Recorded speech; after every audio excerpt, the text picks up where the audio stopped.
Two interrelated regulatory systems coordinate the body function and maintain the homeostasis, of the nervous system and homeostasis, the nervous system and endocrine system. The endocrine system consists of the cell, tissue, and organ, collectively called the endocrine glands, that secrete a hormone, chemical messenger into the intestinal fluid. The hormone then pass into the blood and transport to the tissue and organ where they alter the cellular function.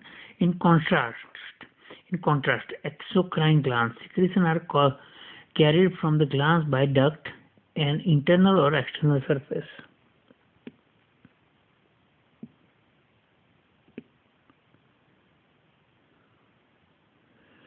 Anterior lobe of the pituitary glands: ECTH, TSH, FSH, LH, and PRL.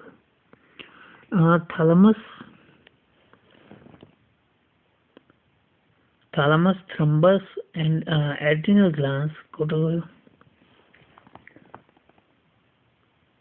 and hypothalamus, posterior lobe of the pituitary glands, parathyroid glands, parathyroid hormone, thyroid glands, thyroxine hormone, pancreas, insulin, glucagon, ovaries, estrogen, progesterone, and then testes are testosterone. Okay.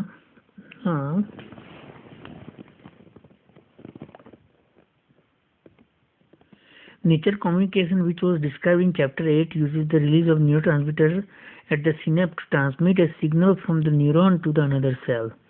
The paracrine communication involves the release of paracrine signal, also referred to as a local hormone. Paracrine signals are released within the tissue and they used to affect the function of the neighboring cells within the tissue. So this is the paracrine, and this is the one with the axon, the neuron. Because hormones are transported in the blood, virtually all the body cells are exposed to them. However, hormone will create a response only on a target cell, which cell that possesses the receptor specific for the hormone. Non-target cells lack this hormone-specific receptor, are affected by the hormone. If the target cell have receptors, and that's why only the hormone affect the target cell, because they have specific receptors to get into the target cell. It doesn't go inside, it doesn't work. Neuroendocrine communication is a hybrid mechanism in which the neuron releases a hormone that enters the blood vessel. The majority of this chapter focuses on the role of endocrine and neuroendocrine communication in the homeostasis.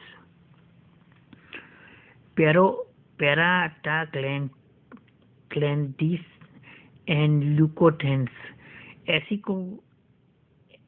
Eicosanoids are the major class of paracrine signal. Prostaglandins and the leukocytes are example. Prostaglandins produce a variety of effects ranging from the promoting inflammation, blood clotting, to increase the uterine contraction in the childbirth and raising blood pressure. Leukotrienes help regulate the immune response and promote the inflation of some allergic reaction. Aspirin and acetaminophen are widely used pain reliever. They function by inhibiting the synthesis of the prostaglandins involved in the inflammatory response, which often is basic of the pain and fever. Hormones are secreted in very small amount. Their concentration in the blood are extremely low. However, because they act on the cells, they have a specific receptor for particular hormone. Large quantities are not necessary to produce effect. It is very small amount. Chemically, hormone may be classified in two broad groups: steroid and non-steroid. Steroid are derived from the cholesterol, non-steroid are derived from the amino acid, peptides, and proteins. Hormone produce the effect by binding to target cell receptor for the hormone. The more receptors bind to, the greater the effect on the target cell. All the hormones affect the target cell by altering their metabolic activity. For example, they may change the rate of the cellular process in the general. They may promote or inhibit specific cellular process. The end result is hormone is maintained. The homeostasis is maintained. Hormone maintain the homeostasis. So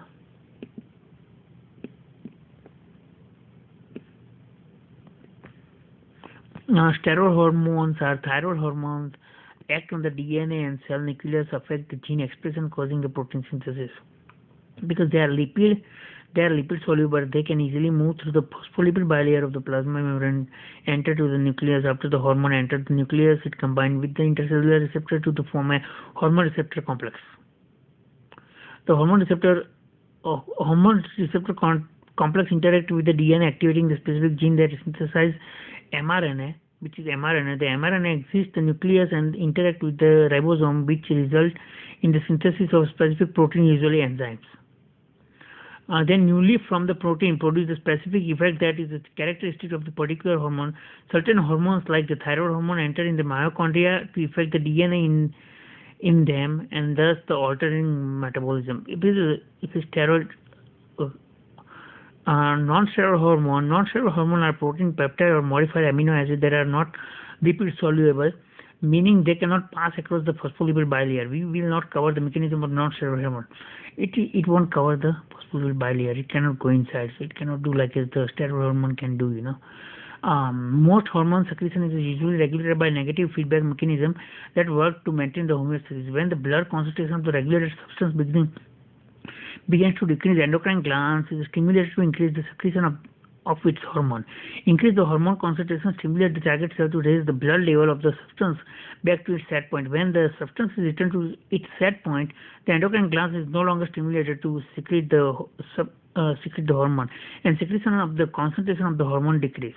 Negative feedback keeps the hormone level in the blood relatively stable. However, in the few body process that hormonally regulated through positive feedback mechanism. Positive feedback, a mechanism used when the originating stimulus need to be amplified and continue in the order of the desired result to occur. An example of the production of the oxytocin during the labor and delivery, you need a more positive feedback. Oxytocin stimulates the stretching of the uterus, contraction of the uterus in the childbirth, contraction of the milk glands, and the nourishing. In both sexes, it promotes the parental caretaking and the feeling of sexual pleasure.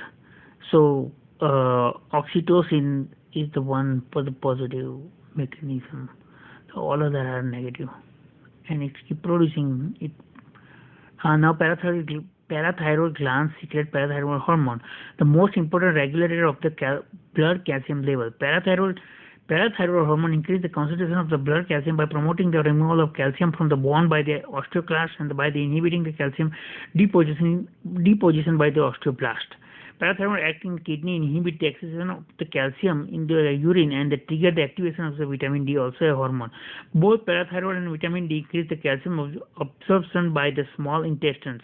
The antagonist action of the parathyroid and calcitonin maintain the blood calcium homeostasis. Pineal gland in the brain secrete the hormone melatonin, which seems to inhibit the secretion of the gonadotropin, may help control the one set of the puberty. Melatonin seems to regulate the wake sleep cycle on the biorhythm associated with the cycling of the day and night. The secretion of the melatonin is regulated by the exposure of the light and darkness. When the exposure to the light, action potential from the retinas in the eyes are sent to the pineal glands, causing the decrease in melatonin production. During the darkness, these action potentials decrease and melatonin secretion is increased secretion by the greatest at the night and the lowest in the day, which keeps our sleep and wakeful cycle in the harmony with the day-night cycle. As a frequent filter, jet lag result when the sleep-wakeful cycle is out of control with the day-night cycle. Jet lag can more quickly result by exposure to the light with the wakefulness similar to sunlight, because the melatonin cycle is resynchronized to the new day-night cycle. Over.